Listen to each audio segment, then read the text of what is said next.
haven't owned a blazer since 2005. I haven't owned a suit since 1999, so my apologies to everyone who's emblazoned. Sniff my finger. What? Sniff my finger. What?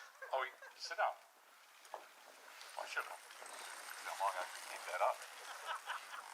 Sniff my finger. What?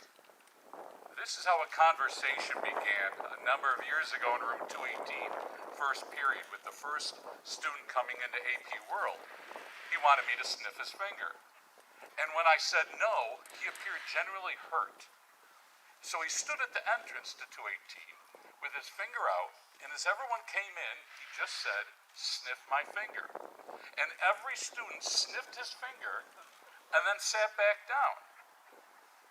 And we had to have a little conversation that if you learn anything from the collegiate, is that in life when someone comes up to you and says, "Sniff my finger," the answer is no.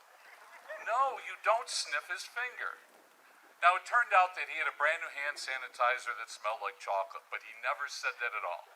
Instead, everyone just trusted, sniffed the finger, and sat down. I guess St. Joe's is about trust. I didn't even know where the building was when I came for my first interview.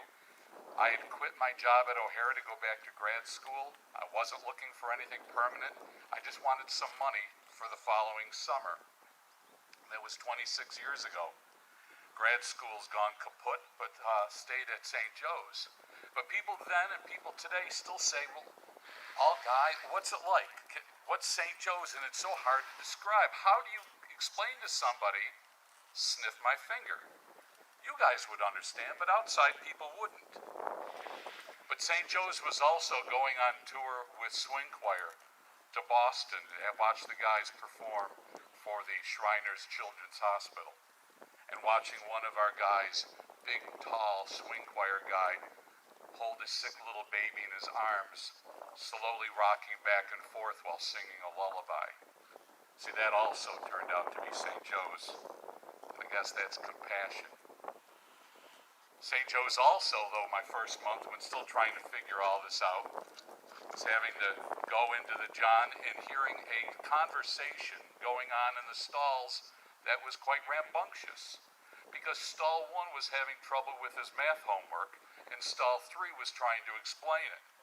And this went on back and forth, and stall 1 just not getting it, until finally stall 3 said, "Here," and you heard the paper being ripped out of the notebook, handed it down to stall 2, who hands it to stall 1, who looks at it, and goes, "Oh, okay, that makes sense, yeah, thanks." And then the paper goes from stall 1 to stall 2 to stall 3. And then I learned very quickly that that also was St. Joe's. And that is what I consider openness. St. Joe's was also in my first few years when an alum, and I don't remember whether he was from the 60s or 70s, but life was very difficult for him. And there were days where he apparently couldn't cope.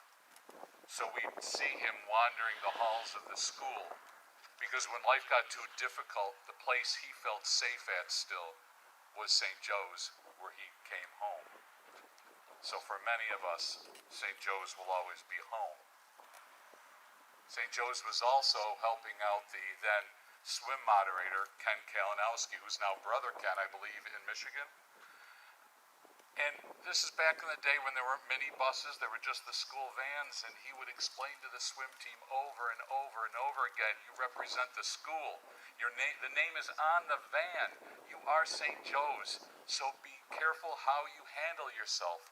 And they would all stand there and they'd, "Yes, yes, yes." And then, of course, out of the back window from the van, one of the guys drops trowel and moons out the back of the van window. It only said St. Joe's all over the van. Bad enough if it hadn't been that the principal, Brother Augustin Nicoletti, was in the car directly behind the van. St. Joe's is expression. I guess, though, out of all the experiences, 26 years of stories that could go on forever, it comes down to when there was a student who was very, very, very sick with cancer.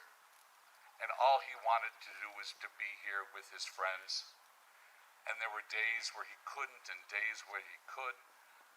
And the times that he would be in the cafeteria eating and just suddenly become so sick that he would get sick on the tray.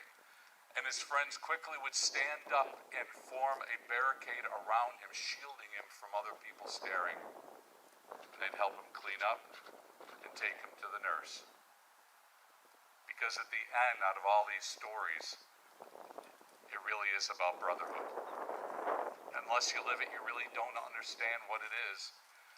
From now on, after 26 years, I have the stories, but unless you live them again, I'm not sure that you truly understand. I want to thank the Alumni Association, especially Frank. It's the most I've heard you talk at one time in all these years. Class of 2003, always still my favorite. And thank you, everyone. It's been a lot of fun. I hadn't expected it, wasn't supposed to do it at all. It was only supposed to be for a few months and then gone. So I guess the takeaway is, from the rest of my life, when people stop and ask me about the collegiate or what it was like, the only thing I can say is that they need to sniff my finger and see what happens. Thank you very much.